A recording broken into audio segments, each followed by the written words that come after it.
crunch, bring it back, single leg swing. Let me teach you how to wrestle.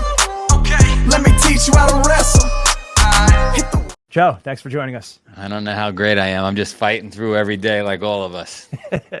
That's it. Well, Mr. Spartan, there's certainly a large element of greatness. So we're happy to pick your brain about your new book, you and Ben Askren. We just had Ben on last week. Happy to have you on now talking about extreme balance. Yes. Some opening thoughts you have about that. It's exciting.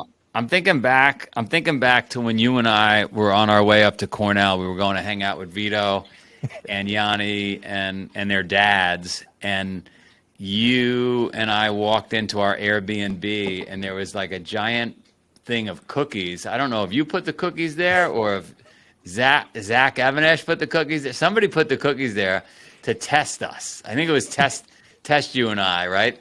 And there was an example of extreme balance. Do we stay true to our, clean eating, lifestyle, diet choices, or do we slip and eat a cookie with the boys? Go ahead. I think you held true. I don't think you wanted to touch a cookie. Technically, Zach Avanesh won that battle because you ate a cookie, and again, just like one or two. I smelled the cookies, but I didn't eat them, and Zach just stayed away from them altogether. So technically, he won that battle. I think that was just the Airbnb people trying to be hospitable to us. Oh, because I didn't know if it was Zach setting us up. I saw somebody was filming, and maybe it was a setup. But anyway, always great to hang out with you. You got a tremendous amount of energy, so you're fun to be around. The book. I met Ben. God, I feel like it was like before the pandemic or during the pandemic, and he got me excited about this book idea he had. You know me, I'm very excited about combat in general, and talking to people like you and Zach Avanesh and Aaliyah and all these dudes, and Ben certainly in the center of the whole game. And he said, "Look, we listen to these influencers, we read these books, we go to conferences, we talk to the greats, and we get these opinions that for us to be fantastic at our craft, we have to do this one thing. We have to do things this way." And maybe that isn't the case. Maybe it's a balance of a couple of contradicting points. And I like the idea. So we rolled the dice and we created a book. And so far the reviews are fantastic. But things sold out. Yeah, no, it's phenomenal, and definitely everyone should go get a copy immediately. We'll throw a link in the show notes. One of the things I remember us talking about years ago, I don't know if it was during one of our coaching conventions, you spoke twice, got great reviews there 2 years in a row, had us doing a whole bunch of burpees. And I think I asked, this might have been off the record, I asked you, how do you balance work and family life? And you said you don't. I mean, you do, but you said work-life integration, which I take to mean extreme balance. Right. So talk about that. Yeah, I would agree with that. And I see people are starting to use that term because I think it's unrealistic to imagine that we as hard charging people like you and I could just, put everything away at 5 p.m., go home, shut it off. Like, it just doesn't work that way. There are folks that need us after 5 o'clock at night. There's things that need our attention. And if we want to be successful, somebody taught me a long time ago, they said, look, if you want a business to take care of you, you got to take care of it. And so how, if that business is calling you 24/7 and asking it for help, and you've got to nurse this thing constantly, how do you shut it off so that you could tend to your family? You can't. And I remember growing up in Queens, you probably remember this too, but I remember going into people's houses that were running family businesses, a tow truck company as a great example, where the mom was cooking pasta and sauce, and she's got a two-way radio next to the stove, and she's calling in tow truck orders, with the two-way radio while she's cooking for the family. Friends that owned hotels, other friends that owned masonry yards. It never was shut off, but it became a family affair. So it doesn't, look, I'm sure members of everybody's family are like, man, I just wish it would shut off and we could just focus on our family. But like, the business is paying the bills. Right. It's like there's multiple things that need your attention, like staying in good shape. So spirit, mind, and body, that's all encompassing. Like every decision you make with eating, your exercise, The family obviously needs you to take care of them, and the business needs to grow. So it's all these things are going on at once, and you're trying to not just be good, but great at all these things. It's almost impossible to do without extreme balance. It's almost impossible to do. Something's going to give, right? Mm-hmm. And so it's how many people the first thing to give is their health and wellness. They don't do the workout. They wake up late. And I remember I used to clean swimming pools, Gene, as a kid, and I had 700 customers. So I got a first world view into 700 households, and I just paid attention. I was growing up, and I was learning about life and the world at this time, and I noticed there were folks that didn't get up early. Maybe they were out at night, they were drinking because they had a bad day at work, or they fought with their wife, or who knows what, and they went out drinking with the buddies. But that's seemingly insignificant decision to go out and have some drinks and stay up late caused a bunch of domino effects, like waking up late, fighting with the family in the morning because they're under stress and they're trying to race to work, getting to work late, God forbid, losing their job, right? And it sets this whole thing in motion. So, some people say, hey, Joe, you're too extreme. Like, give it a break, relax a little bit. Well, that's easy to say until everything, until the wheels fall off. Right. Right? Yeah. The first thing I think of, it pops into my head right there when you say that. I think back to Rambo, where he says, "Nothing is over, nothing." I don't know why that pops into my head, but I mean, there's something to be said about a guy who really feels like, hey, it's on, and it's on for exercise and fitness, it's on for family, and it's on for faith, and it's on for business, and they have to be all going on. I guess so. That's one aspect of it. Now, to talk about maybe one of your favorite paradoxes, maybe from the book, or just something you've observed in your life, like things we need to balance. Well, there's a great one. I met a lot of Navy SEALs, Delta Force, high-functioning special operators over the years, and I was always impressed at how their sharp edges were dulled, and they'd shake your hand and just be very humble, right? And the same thing with high-level wrestlers or MMA fighters over the years. And so I would say the one that jumps out at me is this idea of, how do you want to kill your opponent and have all that testosterone, but at the same time respect your opponent, right? And I think about my battle in business, Spartan versus Tough Mudder. I wanted to kill them. I wanted to, every day I woke up, that's all I thought about. I'm sure you have examples in your wrestling career, your business career. But at the same time, whenever I spoke about them, I said they're an enviable, admirable, opponent. I mean, they're strong, they're smart, and so there was this paradox. And how do you deal with that? How do you make sure you don't respect them so much that you don't train hard to beat them? I love when Kyle Dake leaned over at the world at the Olympic trials at the end after beating Jordan Burroughs, and whispered something in his ear. And I asked Kyle later that night, and he said, I told him he made me better. Yep. He made me better, right? So he was annoyed. He wanted to kill him. Didn't make a few, Olympic cycles because of Burroughs, but at the same time, Burroughs made him better. Yeah. The iron sharpens iron. And that's where it comes down a lot of times to, I guess, the extreme gratitude, or being thankful for the challenges, not problems. They're not problems, they're challenges, right? It makes you get more creative. It makes you dig down deep. It keeps out the people who don't want it bad enough. So anytime there's that barrier, right, that wall, the walls are there to keep out the people who don't want it bad enough. So that is an excellent example of paradox. Now, talk about parenting, too. I know you spoke about this a lot in the past. You have a handful of kids, or so, 4? I have 4. I wish I had more. But we've unofficially adopted a bunch. There's always some extra kids and dogs now living in the house, so we got to keep it. When I was growing up, the time is now to take your mindset to the next level with Wrestling Mindset. Make sure you go to our website, wrestlingmindset.com, and sign up for your free trial session today. Don't wait any longer. You want the mental edge right now. When you sign up for the free trial session, you're also going to get a copy of our free ebook, Building the Predator Mindset. This book has helped thousands of people build confidence, relax under pressure, get motivated, and build mental toughness in wrestling, school, and life. Make sure you sign up for your free trial session today.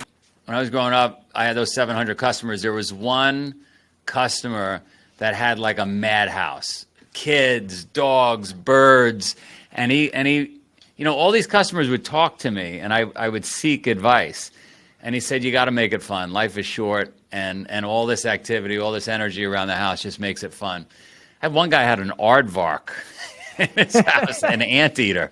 But anyway, I watched all those households, and I watched guys, parent a certain way, moms parent a certain way. I saw those kids grow up over a decade. I saw the kids that were, failures, maybe not switched on, and I saw the kids that were switched on. And there was one thing in common that I saw over and over and over, was that if you were a household, if you were a set of parents that made it really, really easy on the kids, took away all the challenges, created too high of a safety net, didn't make them work for it, those kids didn't turn out optimal. And then when I saw, the Eastern Europeans, where the kids had nothing and they were fighting for milk and they were so appreciative just of having a roof over, those kids were animals in a good way. So the problem is, if you've made a little bit of money and you're lucky enough to have a nice house and two garages, it's hard to create that Eastern European environment because you got a 2-car garage. Right. So maybe you got to turn the hot water off in the house. Maybe you got to let the kitchen run out of food.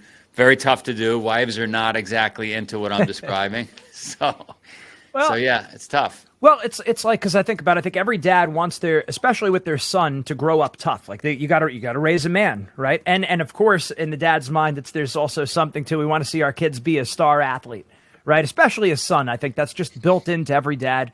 And it's not just about the success, but also just raising a man. So you have to push a little bit, but you don't want to turn them off entirely. And I feel like that's a struggle that dads will have, because I've seen father-son relationships absolutely wrecked. Like I know you spoke about like a love-hate relationship. Like that could be balanced in a good way, but it could also go the complete wrong way on either direction, right? You could sin by defect, not pushing hard enough, or you could sin by excess by pushing too hard. Where do you see that balance? What are some of the things that a dad can do?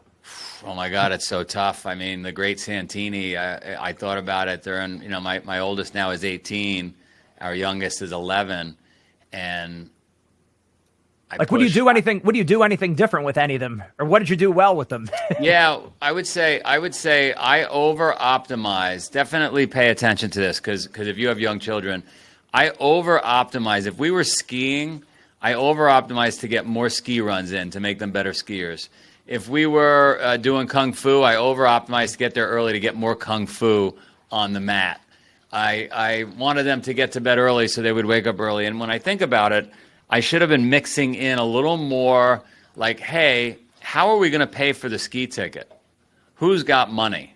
Hey, make sure you get your boots and everything organized tonight, even at 4 years old, because if you don't, you're probably going to freeze tomorrow, as opposed to me making sure, right? So probably just like Michael Phelps' coach did, I should have threw more obstacles in their way over the things that are inconvenient for the parents, like me. Okay. It would have been inconvenient for me to have to deal with a crying, screaming kid because they forgot one glove. But actually, it would have been a great learning lesson, right? If we didn't have a lift ticket because they forgot to bring the money, it would have been terrible for me, would have been great for them. Right. So if that makes sense. Oh, yeah, because sometimes you're just thinking like, well, pushing hard for them to be physically strong and fast and learn skills, but it's also, there's multiple things you're trying to do. Like we said, with extreme balance, you want your kids to do well for their career. You want them to do socially. So did you do certain things for getting them to speak up, ordering their own plate when you go out to dinner, making sure they speak at certain times, because you're trying to cultivate them as a champion? Yeah, one thing we did was at a very young age, I gave them all businesses in the sense that, hey, guys, let's create brands. So we went through the exercise of creating brands. We went on Fiverr.com, and for $5, they got somebody to create their design, their logos. I funded some T-shirts and hats, and then they had to go out on the beach or at a Spartan race, wherever we were, and go sell those hats and T-shirts. And really the goal was like, there's nothing like getting rejected, like going up to somebody and saying, hey, I'd like to sell you this. It's $10, trying to calculate out the change. And we did that for quite some time. And I think it really stuck with my second son, because he's now got an online business.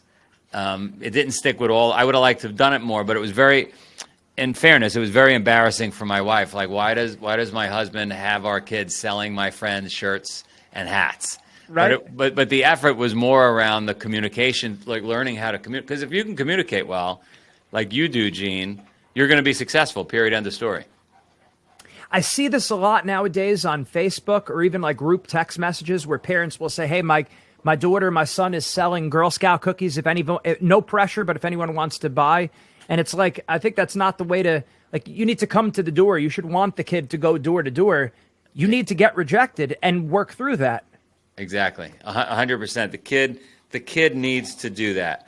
But again, it's annoying for us. It's annoying for the parent. Like, oh, I gotta spend all night walking with my kid from door to door, make sure he or she's like. And so the easier thing to do to optimize your own life is just for you to put out a post on Facebook and try to help your kid. But you're not doing your kid any favors. That's not the Eastern European mentality. Yeah, it's hard because, like a parent, also you want to give your kid the things that you wish you had, but at the same time, that grinder mentality, which is why I think this extreme balance that you have is so important. Any other paradoxes that you like or you wanted to share? Look, there's another one. There's another one that jumps out at me. This idea of like, managing for everything, planning for everything, being extremely detail focused, and so that you've figured the whole thing out in advance. You've got this blueprint. But also, the paradox is in life, to be successful, you got to be ready for anything. You got to be able to deal with complete chaos, not knowing what's around the corner, not knowing what's next. We all know people that can't deal with change. They can't deal with the unexpected. I happen to be really, really good at that. Those people like to have plans and have everything organized in advance, but life isn't like that. Life throws you curveballs. Right. Right. You got to be able, and you have to be both. It's like, I do have to be extremely planned, but then I have to know how to let go, which is, I guess, I mean, that's what attracted me to want to get into mindset, because there are these paradoxes that exist. And sometimes you have to shift more to the left. Sometimes you have to shift more to the right. Sometimes it's a little more center, and it's not entirely obvious when you're very driven, well-intentioned, but it's complex. So you need to work through those paradoxes. It is complex. There's no easy answer to being successful. You've got to be a little bit of everything, unfortunately. Like, that's just the deal. And there is no one way. And there's not a lot of books like this. It's a pretty unique topic. Thanks to Ben. Yeah. Folks like it. I like it. Oh yeah, and I know this is something that this goes back a long way too. You hear a lot about this in dialectical behavioral therapy, in particular, getting comfortable in a world of paradox, not resisting it, but acceptance. A lot of like acceptance therapy, as opposed to that civil war we sometimes have in our brain. I have a bad thought, so I fight it with a good thought. We need that, but there also has to be an acceptance that, hey, this is okay. I could still live reasonably happy in an insane world. 1,000%. 1,000%. When am I going to see you again? Got to do something soon. What do you have coming up? You coming to New York anytime soon? Yeah, we got to still go to Florida sometime. I still got to come out to do that athletic thing that we were going to do. Yeah. You got to come to Florida. We're going to do that alligator swim, you and I. That's not me. Then, Nope. Joe, when I went to Cornell, when we went to Cornell last year visiting Vito and Yanni, and you're like, oh yeah, we're gonna get in the cold plunge, we're gonna do this, we're gonna do that. So Jeff was like a little bit like shaken up, and I said, listen, I'm ready for whatever you're gonna throw at me. That's why I got up at like 4:30 in the morning that day. I didn't know what you had in store for me, but I was ready to run a marathon that day. I love it. So we'll have to do something again soon. We got to do it again. Joe, thank you very much. Thanks Extreme balance. Make sure everyone gets it. Have the mindset of a champion. Thanks a lot, Joe. Thanks.